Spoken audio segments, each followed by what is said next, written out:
जितना बताऊंगा अगर आप उसको 5 से 6 बार रिवाइज कर लेते हो, गारंटी है कि आप 100 मार्क्स के लिए रेडी हो चुके हो। ये फिजिक्स के शॉर्ट नोट्स हैं, हर एक चैप्टर को मैंने 2 पन्नों में कवर किया था। और बिलीव मी, जब मेरा फिजिक्स का एग्जाम था ना, तो मैंने ना ही एनसीईआरटी करी, ना ही मैंने प्रीवियस ईयर किए, मैंने कुछ भी नहीं किया। फिजिक्स के एग्जाम से पहले मैंने बस ये 2 पन्ने पढ़ के गया था मैं, और फिजिक्स में मैं फोड़ के आ गया था। ठीक है, तो ये एक तरीका होता है टॉपर का, ऐसे आपको रिवीजन करना है। हेलो गाइस, क्या हाल चाल, उम्मीद करता हूँ आप लोग काफ़ी अच्छी होगी। इस वीडियो के अंदर हम लोग बात करने वाले हैं कैसे आप अपनी क्लास 10 साइंस को अगले 4 से 5 महीने में ख़त्म कर सकते हो। और ख़त्म करने से मेरा मतलब है कि मिनिमम 5 से 6 रिवीजन आप कैसे कर सकते हो अपने प्री बोर्ड एग्जाम से पहले।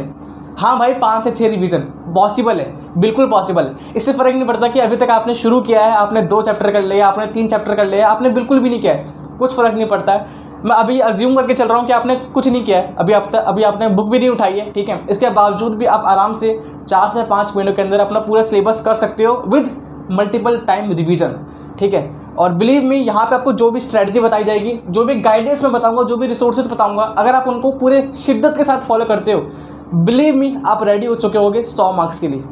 हाँ भाई, 100 मार्क्स। मैंने पिछली वीडियो में भी कहा था, दोबारा बोलूँगा कि आप में से हर एक बच्चे का जो टारगेट है वो होना चाहिए 100 मार्क्स का।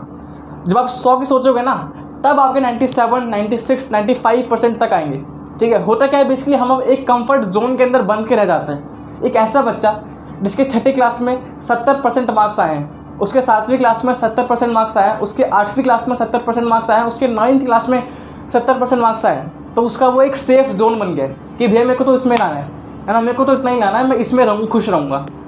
बट मैं तुम्हारा दोस्त हूँ, ठीक है, मैं कोई टीचर नहीं हूँ, मैं खुद को कभी टीचर नहीं बोलता। मुझे अपना दोस्त मानो, मुझे अपना बड़ा भाई मानो, ठीक है। मैं उस कंफर्ट जोन से तुम्हें बाहर निकालना चाहता हूँ और चाहता हूँ कि तुम भी 100 के सोचोगे, ठीक है। तो इसलिए डरना नहीं है, पूरा खुद पर बिलीफ रखना है। और मैं तुम्हारे साथ हूँ ही, ठीक है, पूरे साल मैं तुम्हारा साथ दूंगा, तो टेंशन की कोई बात ही नहीं है। सबसे पहले हम लोग बात करते हैं चेंज इन सिलेबस का, कि भैया सिलेबस में चेंज हुआ क्या है, ठीक है। बट उससे पहले हमें ये समझना पड़ेगा कि कौन सा पोर्शन कितने मार्क्स का आ रहा है। तो काफ़ी बच्चे हैं जिनको अभी शायद नहीं पता होगा कि आपको जो एग्ज़ाम है वो एक सिंगल एग्ज़ाम होगा, ठीक है। टर्म 1 टर्म 2 है वो कैंसिल हो चुका है, अब नहीं होगा। आपका साल के आखिरी में यार एक सिंगल बोर्ड एग्ज़ाम होगा जो कि आपका 80 मार्क्स का होगा। और 80 में से यार 25 मार्क्स आपके फिजिक्स में होंगे, केमिस्ट्री आपका 25 मार्क्स का आएगा, और जो बायोलॉजी है वो आपका 30 मार्क्स का आएगा, ठीक है। तो ये तो आपका मार्क्स का डिस्ट्रीब्यूशन है।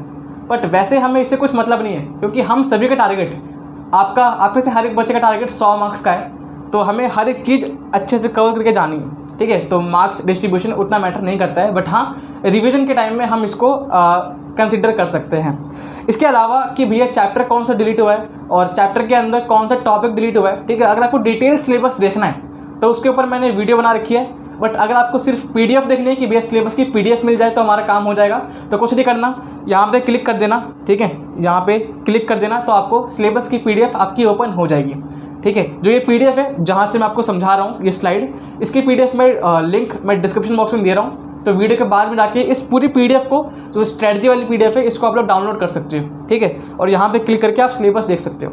आगे चलते हैं, रिसोर्सेज कौन से फॉलो करना है। देखो, मैं शुरू में एक चीज़ बोल देता हूँ कि अगर ट्रस्ट है मेरे ऊपर तो ही वीडियो को कंटिन्यू करो, अदरवाइज जा सकते हो। जितना बताऊँगा अगर आप उसको 5 से 6 बार रिवाइज कर लेते हो, गारंटी है कि आप 100 मार्क्स के लिए रेडी हो चुके हो, ठीक है। आपको ढेर सारी बुक्स करने की ज़रूरत नहीं है। और वैसे भी एक बहुत ही अच्छा कोट है बोर्ड एग्जाम के लिए कि मिनिमम बुक्स मल्टीपल रिवीजन, ये आपका सिद्धांत होना चाहिए बोर्ड एग्जाम के लिए, ठीक है। पहली बुक जो आपको करनी है वो अपनी एनसीईआरटी बुक। जैसे मैं बोला हूँ कि बोर्ड एग्जाम के लिए एनसीईआरटी एक गॉड बुक है, ठीक है। किसी भी बुक को करने से पहले आपको एनसीईआरटी को अच्छे से करना चाहिए, ठीक है। अभी एनसीईआरटी को कैसे करना है सब कुछ मैं आपको बताऊंगा, ठीक है। डिटेल में बताऊंगा कि एनसीईआरटी को कैसे पढ़ना है, उसको रिवाइज कैसे करना है, ठीक है। सब कुछ रेडी है, मैं आपको बताने वाला हूँ, थोड़ा सा वेट कर लो। एनसीईआरटी के साथ आपको एक क्वेश्चन बैंक करना पड़ेगा। भैया क्यों करना पड़ेगा? क्योंकि एनसीईआरटी में थ्योरी तो दी गई है, बट यार जो क्वेश्चन है वो लिमिटेड है, और बोर्ड एग्जाम के लिए हमें प्रैक्टिस करनी चाहिए। हमें मतलब हमारी जो प्रैक्टिस है वो काफ़ी अच्छी खासी होनी चाहिए। तो इसलिए आपको एनसीईआरटी के साथ एक क्वेश्चन बैंक करना पड़ेगा। तो आप एडुकार्ट का क्वेश्चन बैंक प्रीफर कर सकते हो। क्यों? क्योंकि एडुकार्ट के क्वेश्चन बैंक में आपको एनसीईआरटी की समरी, टॉपर के आंसर शीट, और साथ ही में पिछले 10 साल के सीबीएसई के प्रीवियस ईयर क्वेश्चन दिए गए, जो कि काफ़ी ज़्यादा इंपॉर्टेंट है हमारे एग्जाम पॉइंट ऑफ व्यू से, ठीक है। तो एनसीईआरटी के साथ अगर आप अपनी एडुकार्ट की क्वेश्चन बैंक कर लेते हो तो गारंटी है कि आप 100 मार्क्स के लिए रेडी हो चुके हो, ठीक है। इस क्वेश्चन बैंक का जो लिंक है, मतलब अमेज़ॉन का लिंक, मैं डिस्क्रिप्शन बॉक्स में दे रहा हूँ, तो वहाँ से जाके आप इसको परचेज़ कर सकते हो। काफ़ी सारे बच्चे हैं जिन्होंने ऑलरेडी परचेज़ कर रखा है, तो अगर आपने अभी तक नहीं किया है तो भाई लिंक पे क्लिक करके आप इस क्वेश्चन बैंक को परचेज़ कर सकते हो। ठीक है, तो ये तो बात होगी हमारी रिसोर्सेज की। इसके अलावा मेरे को अभी भी कोई भी कमेंट नहीं मिलना चाहिए कि भैया क्या मैं ये वाली बुक करूँ, क्या मैं ये वाली बुक करूँ। जितना बताया है उतना करोगे, 100 मार्क्स के लिए आप रेडी हो चुके हो। ठीक है, हाँ इसके अलावा यार मैं एक और चीज़ बोलना चाहता हूँ कि इसके अलावा अगर आपको NCERT एग्जाम्पलर करनी है तो आप वो भी कर सकते हो, क्योंकि वो भी काफ़ी इंपॉर्टेंट बुक है। ठीक है, तो वो भी आप कर सकते हो। अब बात करते हैं वे स्ट्रैटेजी की, जिसका आप सभी को बहुत ही बेसब्री से इंतजार था। तो देखो, सबसे पहले कि मान लो कि तुम्हारे सामने कोई भी चैप्टर आता है, ठीक है, तुम कोई भी चैप्टर करते हो तो उसकी स्ट्रैटेजी क्या होनी चाहिए। ठीक है, हमें सिलेबस कैसे कवर करना है। तो तुम कोई भी चैप्टर करते हो, सबसे पहले तुम्हें उसके NCERT को थॉरली पढ़ना है। ठीक है, NCERT को कैसे पढ़ना है अब वो समझते हैं। ठीक है, अब यहाँ से वीडियो को स्किप मत करना। ठीक है, अभी तक तुम मज़े में देख रहे थे या फिर तुम कैसे भी देख रहे थे, बट यहाँ से वीडियो को 1 सेकंड भी स्किप मत करना, क्योंकि बहुत ही इंपॉर्टेंट चीज़ मैं डिस्कस करने वाला हूँ इस वीडियो में। ठीक है, बहुत बड़ा बच्चों के मन में डाउट होता है कि भैया हम NCERT को कवर कैसे करें। ठीक है, NCERT को कैसे पढ़ें, NCERT को पढ़ने का सबसे अच्छा तरीका क्या है। ठीक है, तो ये मेरी क्लास 10th के टाइम की साइंस की बुक है, अभी तक रखी है मैं संभाल के।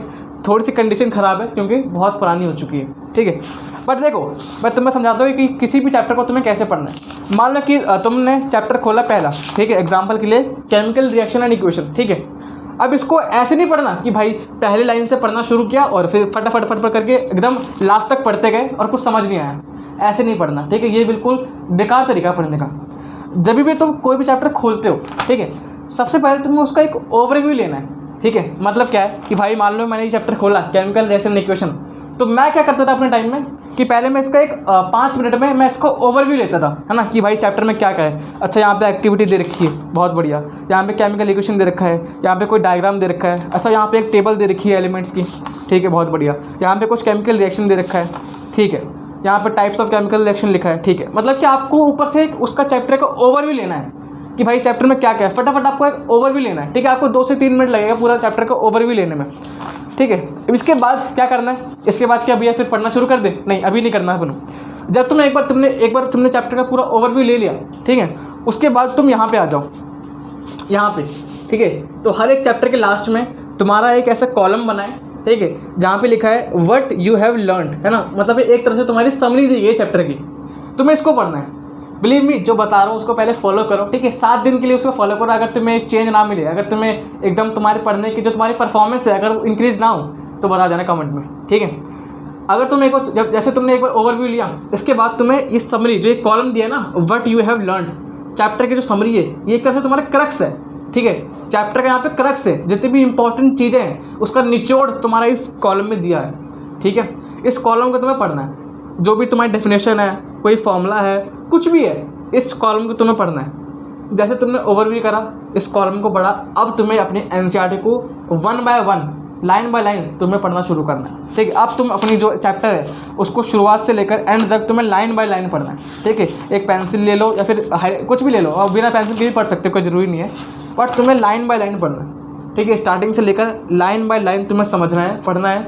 कहीं भी कोई तुम्हें वर्ड समझ नहीं आ रहा है, कोई लाइन समझ नहीं आ रही है, वहाँ पे रुको, गूगल की हेल्प लो, अपने ट्यूशन टीचर की हेल्प लो। ठीक है, किसी भैया से पूछो, किसी दोस्त से पूछो, बट तुम्हारा डाउट छूटना नहीं चाहिए।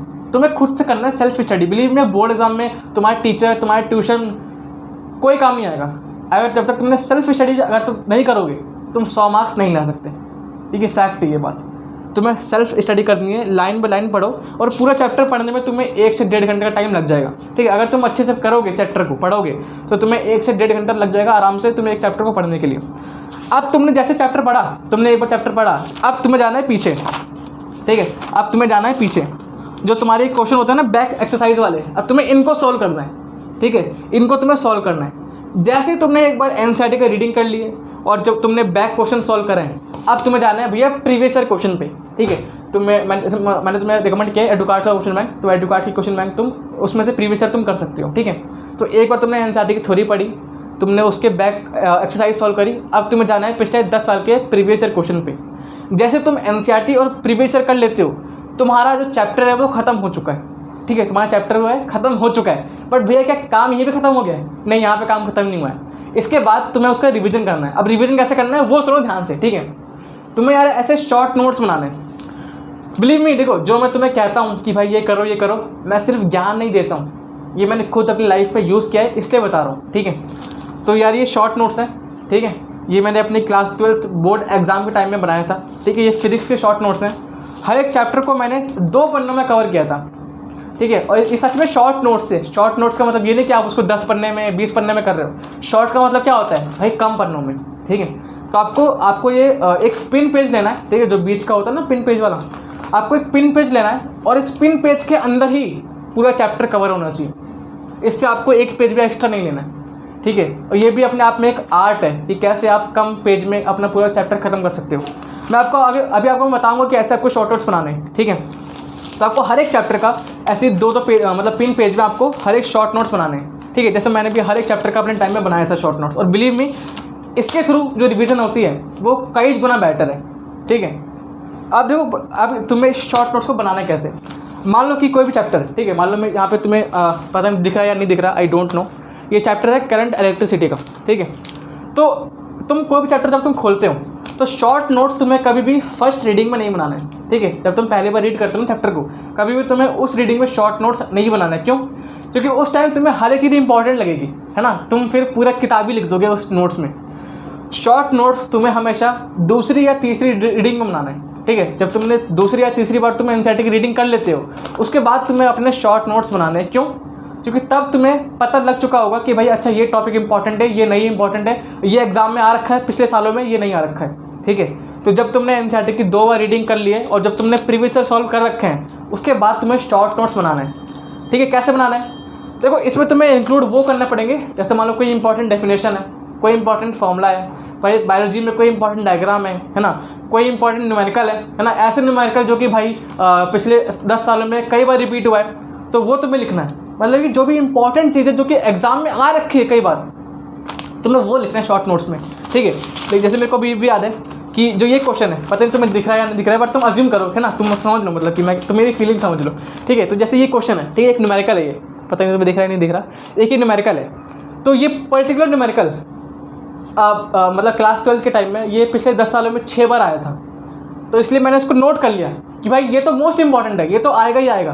और बिलीव मी ये बोर्ड एग्जाम में आया भी था, ये सेम न्यूमेरिकल, ठीक है। तो आपको यार खुद को ऐसे एनालिसिस करना है ना, आपको खुद करना पड़ेगा ये एनालिसिस, और आप तभी कर पाओगे जब आपने एनसीईआरटी की 2 बार रीडिंग करी है, प्लस आपने प्रीवियस ईयर सॉल्व करा है, उसके बाद ही आप ऐसे शॉर्ट नोट्स बना पाओगे। और बिलीव मी जब मेरा फिजिक्स का एग्जाम था ना, तो मैंने ना ही एनसीईआरटी करी, ना ही मैंने प्रीवियस ईयर किए, मैंने कुछ भी नहीं किया। फिजिक्स के एग्ज़ाम से पहले मैंने बस ये 2-2 पन्ने पढ़ के गया था मैं, मतलब हर एक चैप्टर को 2-2 पन्ने में मैंने ये, मतलब मुश्किल से मैंने इतने पन्ने कवर किए थे, है ना। बस मैंने इतनी पढ़ाई करी थी फिजिक्स के एग्ज़ाम से पहले एक रात, और फिजिक्स में मैं फोड़ के आ गया था, ठीक है। तो ये एक तरीका होता है टॉपर का, ऐसे आपको रिवीजन करना है, ठीक है। तो अगर आप पूरी एनसीईआरटी करोगे, पूरी मोटी बुक करोगे तो रिवीजन नहीं हो पाएगा। आपको ऐसे शॉर्ट नोट्स बनाने हैं और इनका रिवीजन करना है, ठीक है। तो ये तो बात होगी हमारी स्ट्रेटजी की और रिवीजन की। अभी बात करते हैं यार कुछ प्रो टिप्स की, कि भाई 2 से 3 ऐसी बातें जिनका आपको ध्यान रखना है। यार यहाँ तक मैंने आपको बताया कि आपको एनसीईआरटी कैसे पढ़नी है, ठीक है, आपको शॉर्ट नोट्स कैसे बनाने हैं, बट रिवीजन का पैटर्न क्या होना चाहिए वो समझते हैं। तो जब भी आप रिवीजन करते हो, ठीक है, आपने कोई भी चैप्टर कंप्लीट किया, उसको 2 दिन, 7 दिन बाद, 14 दिन बाद, और आपको उसको 21 दिन बाद रिवीजन करना है। ये आपका पैटर्न होना चाहिए, रिवीजन पैटर्न। देखिए, मान लो कि आपने आज चैप्टर कंप्लीट किया, तो 2 दिन बाद उसको रिवाइज कर लो, ठीक है, उसको फिर 7 दिन बाद रिवाइज करो, उसको 14 दिन बाद रिवाइज करो, और उसके 21 दिन बाद रिवाइज करो। अगर आप इस पैटर्न पे रिवीजन करते हो ना, बिलीव मी आपके दिमाग में वो चैप्टर फिट हो जाएगा, ठीक है।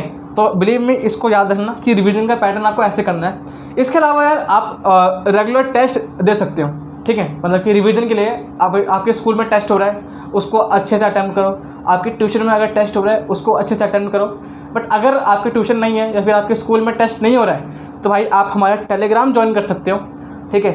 हर संडे को वहाँ पे वीकली टेस्ट होता है, क्विज़ होता है, जहाँ पे एक साथ हज़ारों बच्चे उस क्विज़ में अटेम्प्ट करते हैं, पार्टिसिपेट करते हैं। तो अगर अभी तक भी आपने ज्वाइन नहीं किया है टेलीग्राम, तो बहुत बड़ी गलती कर रहे हो, क्योंकि फ्री ऑफ कॉस्ट में आपको ऐसा मौका मिल रहा है क्विज़ अटेम्प्ट करने का, ठीक है। तो हर संडे को, ठीक है, एवरी संडे को हमारा क्विज़ होता है। टेलीग्राम अगर ज्वाइन नहीं किया है तो उसका लिंक मैं डिस्क्रिप्शन बॉक्स में दे रहा हूँ। अगर वो लिंक काम नहीं करता है, क्योंकि काफ़ी बच्चे बोलते हैं कि वो लिंक काम नहीं करता है, तो टेंशन मत लो, आप यहाँ पे क्लिक कर सकते हो, ठीक है। जो एक PDF है ना, इस PDF में आप यहाँ पे क्लिक करना, सीधा आप टेलीग्राम पे पहुँच जाओगे, ठीक है। टेंशन खत्म हो गया। चलो आगे बढ़ते हैं। बात करते हैं यार कुछ प्रो टिप्स की, 2 से 3 ऐसी बातें जिनका आपको ध्यान रखना है पूरे साल में। पहली बात कि भाई बच्चों के मन में एक बहुत बड़ा एक डर होता है कि भैया न्यूमेरिकल्स कैसे करेंगे, न्यूमेरिकल्स तो बहुत टफ आते हैं। देखो बिलीव मी, मैं तुमसे 2 से 3 साल बड़ा हूँ और मैंने बोर्ड एग्ज़ाम दे रखा है। जो तुम्हारा टारगेट है कि मुझे इतना मार्क्स लाना है, वो मैंने अचीव करके छोड़ दिया है। मुझे पता है, बिलीव मी, एक बात मानो कि जो बोर्ड एग्ज़ाम है ना, उसमें न्यूमेरिकल बहुत ही आसान आता है। अगर आप सिर्फ अपनी NCERT, ठीक है, अगर आप सिर्फ NCERT और पिछले 10 साल के PYQs कर लेते हो, न्यूमेरिकल्स की बता रहा हूँ मैं, उसके बाहर एक भी न्यूमेरिकल नहीं आएगा, गारंटी मेरी, ठीक है। NCERT के जो न्यूमेरिकल्स है, आपकी जो फिजिक्स में न्यूमेरिकल दे रखे हैं एग्जाम्पल और एक्सरसाइज में, और पिछले 10 साल में जितने भी न्यूमेरिकल आए उनको कर लोगे ना, उन्हीं में से रिपीट होकर आपका न्यूमेरिकल आएगा बोर्ड एग्जाम में, ठीक है, ये फैक्ट है। तो न्यूमेरिकल्स के लिए टेंशन मत लो, NCERT करो और अपनी PYQs कर लो, उसके बाहर न्यूमेरिकल आएगा ही नहीं आएगा, ठीक है। तो न्यूमेरिकल की टेंशन हटा दो अपनी। इसके अलावा कि भैया हमें कितने घंटे पढ़ना चाहिए, एक बहुत ही बेवकूफ़ सवाल है कि भैया कितने घंटे पढ़े। तो घंटे मैटर नहीं करते, पहली बात तो, ठीक है, घंटे बिल्कुल मैटर नहीं करते। शायद कोई बच्चा 1 घंटे में भी 3 चैप्टर कर ले, शायद कोई बच्चा 3 दिन में 1 चैप्टर भी ना कर पाए, समझ रहे हो। तो ये हर एक मतलब तुम्हारी प्रेफरेंस हो सकती है। बट हाँ, अगर हम लोग आइडियल केस लेके चले तो ट्यूशन के अलावा और अपने कोचिंग के अलावा, अपने स्कूल के अलावा, अगर तुम 2 से 3 घंटा भी डेली पढ़ लेते हो, मोर देन सफिशेंट है। बट कंसिस्टेंसी होनी चाहिए तुम्हारी, ठीक है, तुम्हारी कंसिस्टेंसी होनी चाहिए। भले तुम 2 घंटा पढ़ रहे हो, 3 घंटा पढ़ रहे हो, फ़र्क नहीं पड़ता, बट कंसिस्टेंट हो। अगर तुम कंसिस्टेंट हो, अगर तुम डेली 2 घंटा पढ़ रहे हो, आराम से तुम अपने बोर्ड एग्जाम में फोड़ के आने वाले हो, ठीक है। तो घंटे मैटर नहीं करते, तुम्हारी कंसिस्टेंसी मैटर करती है, ठीक है। थर्ड पॉइंट, इसमें मत फंस जाना भैया, किस चीज़ में नहीं फंसना है, डिस्ट्रैक्शन में, ठीक है। तो वैसे तो यार, अगर तुम मेरे स्टूडेंट हो, अगर तुम करियर फ्लेक्स की आर्मी हो, तो तुम्हें तो पता ही होगा कि भाई डिस्ट्रैक्शन का सोल्यूशन क्या है, कि गेट बंद करो, डिस्ट्रैक्शन को बाहर फेंक दो, ठीक है। तो जब भी तुम पढ़ रहे हो उस टाइम आसपास फ़ोन मत रखो, लैपटॉप मत रखो, ठीक है। और मतलब कि जब भी तुम पढ़ रहे हो बेसिकली उस टाइम पूरे फोकस के साथ पढ़ो, और जैसे ही पढ़ाई ख़त्म होती है उसके बाद तुम यूट्यूब, इंस्टाग्राम, गेम खेलने सब खेलो, ठीक है, मैं मना नहीं करूँगा। बट हाँ, जब तुम पढ़ रहे हो उस टाइम डिस्ट्रैक्शन नहीं होना चाहिए, ठीक है। तो ये कुछ ज़रूरी बातें थी जो कि मुझे लगा कि आपके साथ मुझे शेयर करना चाहिए। अगर कोई भी डाउट है, कहीं भी कुछ भी मैं मिस कर गया हूँ, मतलब अगर मैंने कुछ मिस कर दिया है तो नीचे कमेंट कर दो कि भैया आपने ये चीज़ मिस कर दी है, या फिर इसके अलावा आपको जिस भी टॉपिक पे वीडियो चाहिए तो कमेंट कर देना कि भैया इस टॉपिक पे वीडियो दे दो। और ये भी बताना कमेंट में कि क्या आपको SST की स्ट्रेटजी चाहिए या नहीं चाहिए। अगर ज़्यादा कमेंट आएंगे कि भैया SST की भी स्ट्रेटजी दो, तो फिर मैं उसके ऊपर भी रिसर्च करके प्रॉपर मैं उसके ऊपर वीडियो बना दूँगा, ठीक है। अगर आपने अभी तक भी वीडियो को लाइक नहीं किया तो लाइक कर दो, और हम बहुत ही तरह क्लोज हैं 100 के सब्सक्राइबर्स के, ठीक है। तो मतलब कि बहुत ही इमोशनल मोमेंट मेरे लिए होगा वो। तो प्लीज़ यार, अगर सब्सक्राइब नहीं किया तो सब्सक्राइब कर दो, क्योंकि बहुत ही ज़्यादा हम लोग क्लोज हैं 100 के सब्सक्राइबर्स के। तो आप इस सब्सक्राइब करने से आप हमें सपोर्ट कर सकते हो, ठीक है। तो जल्दी मिलते हैं आपसे अगली वीडियो में, तब तक के लिए अपना ख्याल रखना, सेफ रहना, गुड बाय।